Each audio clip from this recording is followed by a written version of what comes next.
Bienvenue dans le four.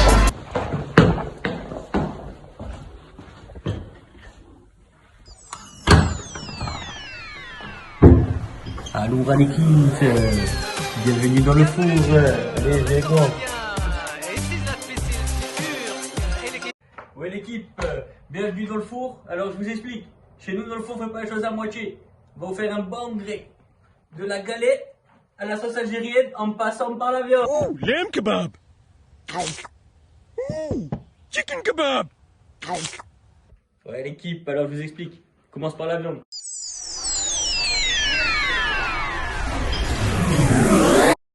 Ensuite, qu'est-ce qu'on fait? On prend l'escalope, on la coupe en deux là, tac. Une fois qu'elle est coupée en deux, là on coupe en deux, et après on la cale, juste là. Pareil avec les autres.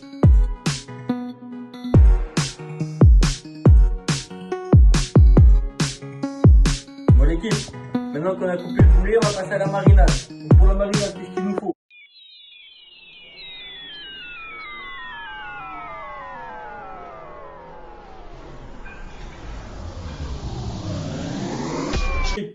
Maintenant, qu'est-ce qu'on fait? On le met dans le bol. On mélange bien.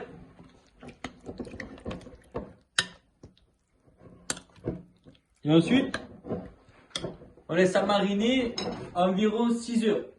À peu près. Si tu peux faire un peu plus, c'est mieux. Après, c'est comme vous pouvez l'équipe. Si vous voulez manger avec les collègues vite fait le soir, tu fais 6 heures. Tu veux manger le lendemain avec ta famille, tu peux préparer la veille tranquille. A few moments later. Bon les gars, après les 6 heures ou 12 heures de marinade, selon ton choix, tu vas passer à la broche. Le plus important dans le kebab, c'est quoi? C'est la broche, les gars. S'il n'y a pas de broche, c'est pas un kebab, frère. Bon, je t'explique. Tu prends une petite tomate. Pourquoi la tomate? Pour pas que la viande, elle sèche trop, tu vois. Pendant qu'elle va tourner, la viande. Et le jus de tomate, il va couler un peu dessus. Ça va l'arroser, tu vois. Ça va un peu la mouiller, ça va l'attendrir, la viande. Le kebab, il sera pas, tu vois, il sera pas sec. Il sera bien tendre. Donc, du coup, comment on fait? Là, pour la tomate, je peux t'aider un peu, tu vois. Tu mets un peu le couteau. Hop. Tu fais une petite croix. Là, tu rentres à l'intérieur. Tu piques bien. Voilà. Une fois que tu es bien rentré dedans, tu vois, là, tu mets ta viande. Et petit à petit, hein, les gars. Faut pas vous presser. Hein. Hop, tu mets bien dans les pics. Tac. Les pics c'est important, c'est ce qui va faire tenir toute la broche après. Si pas dans les pics, la viande elle va se casser la gueule. Il faut croiser la viande les gars.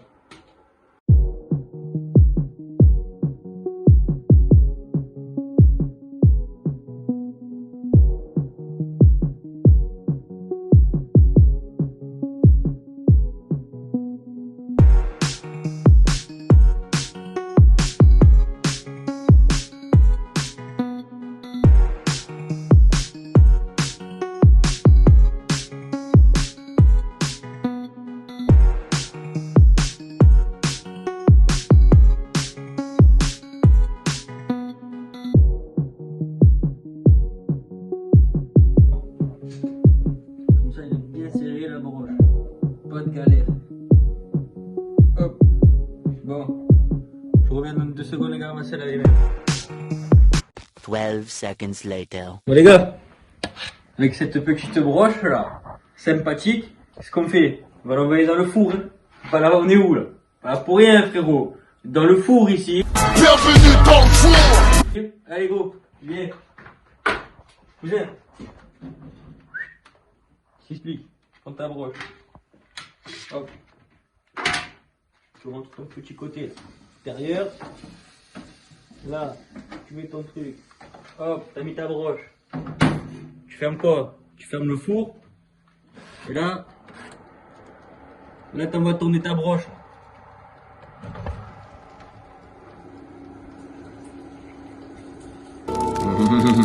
Oh yeah.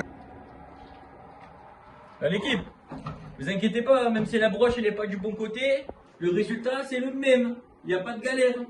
Vous inquiétez pas. T'as pas le kebabier, toi t'es pas kebabiste frérot. T'es là, tu as un petit four chez toi et fait broche, c'est pareil.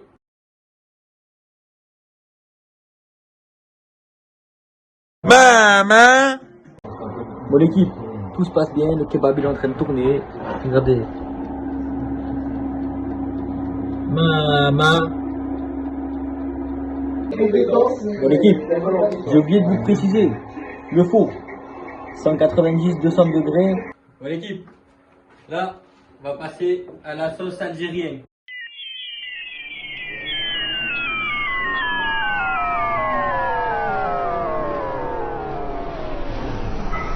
Là tu fais quoi? T'envoies, tu mélanges le tout.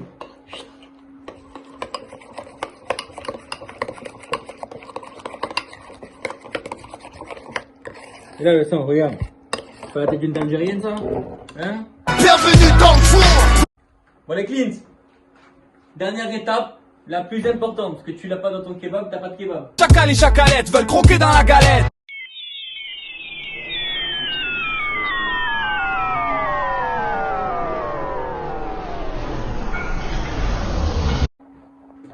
Hop, tu mélanges le tout.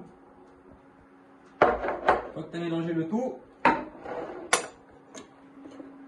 c'est bien, bien homogène. Tu vois que tu vois plus les grains et tout, que ce soit tout pareil, y a pas de galère comme ça. Sinon ta pâte ça va faire de la merde mon gars. Allez, les gars, maintenant, on envoie l'eau. Tu mélanges, bon ça c'est les hommes, tu vois, les hommes ils font à la main, tu vois. Après si t'es un peu le flemmard, tu vois, tu peux prendre le robot, tu mets dans le robot, tu fais bien pétrir. Quand ta pâte elle est bien élastique, c'est bon, tu la retires. Et après, tu la laisses reposer environ 1 heure. 1 hour later. Bon les cleans, après 1 heure de repos, tu as une pâte comme ça, bien élastique. C'est normal, hein, tu l'as pas raté, ta pâte elle est normale. Tu la pétris un peu. Tu peux la mettre comme ça, hein. Hop, tu tires et tu replies au milieu. Hop là, c'est pas compliqué. Une fois que tu as fait ça, tu fais un peu rond. Voilà. Une fois que tu as fait ça, tu vas la détailler. Normal, tu la détailles. Oh Dédé, je la passe la détaille, la pécou, la viscère, tes regrets dans ton bébé. Pourquoi? Ça, tu fais des galettes, gros. Giga tacos. Nous, on fait pas des giga tacos, frère. On fait quoi? On fait des grecs, on a dit. Du coup, vu que t'es avec tes collègues, tu vas faire plusieurs galettes. Donc, forcément, tu vas faire plusieurs boules. Une boule, une galette.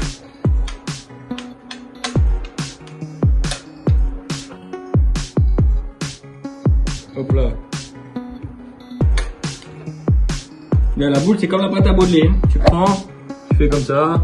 Si tu veux, moi, je fais comme contre le plan de travail, mais hop. Voilà, t'as ta boule. Tu la cales là, t'auras ta petite galette.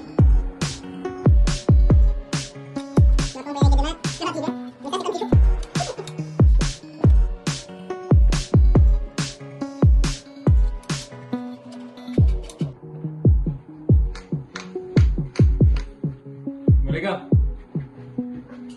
quand on a les boules, ce qu'il faut faire, la pâte, il faut l'étaler. Bon, normalement, quand on roule à pâtisserie, moi, j'ai une petite technique. Bon l'équipe, une fois la pâte étalée, on n'a plus qu'à la mettre sur la poêle, 2 minutes de chaque côté, et après normalement on a une bonne galette. Hein. Voilà les gars, on huile un peu la poêle avant, faites bien chauffer la poêle, bien chaude, très important la poêle bien chaude. Maman. Oh les cleans.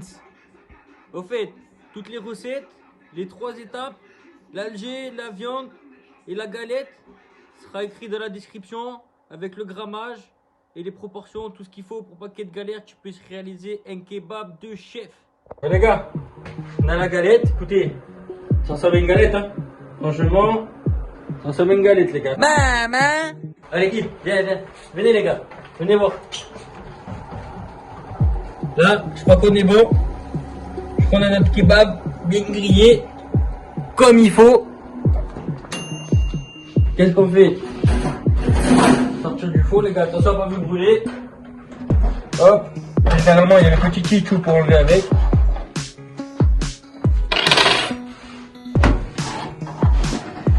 Voilà les gars, franchement, je pense qu'on a un truc.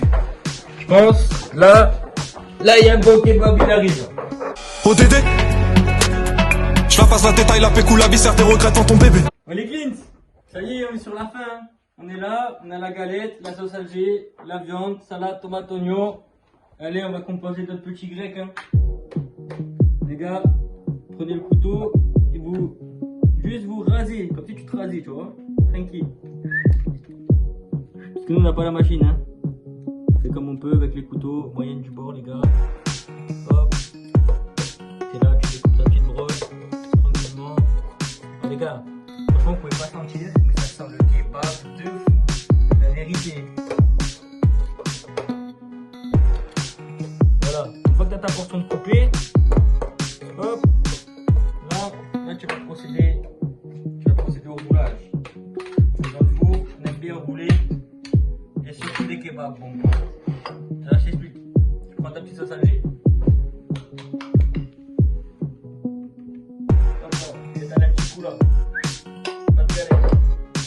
Sauce des oignons. Tranquille.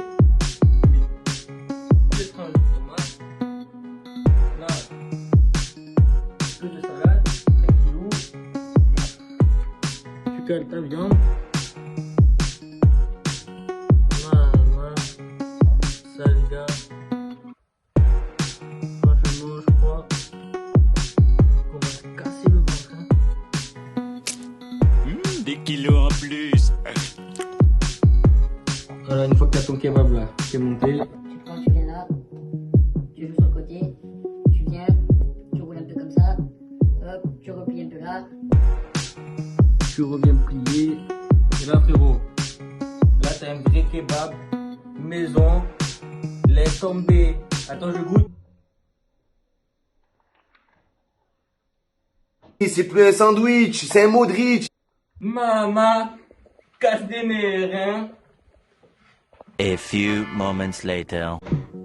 Bon les Clint, j'espère que ce petit épisode de grec dans le four, ça vous a plu. Surtout, abonnez-vous, lâchez un petit like et un petit commentaire, ça fait toujours plaisir les gars.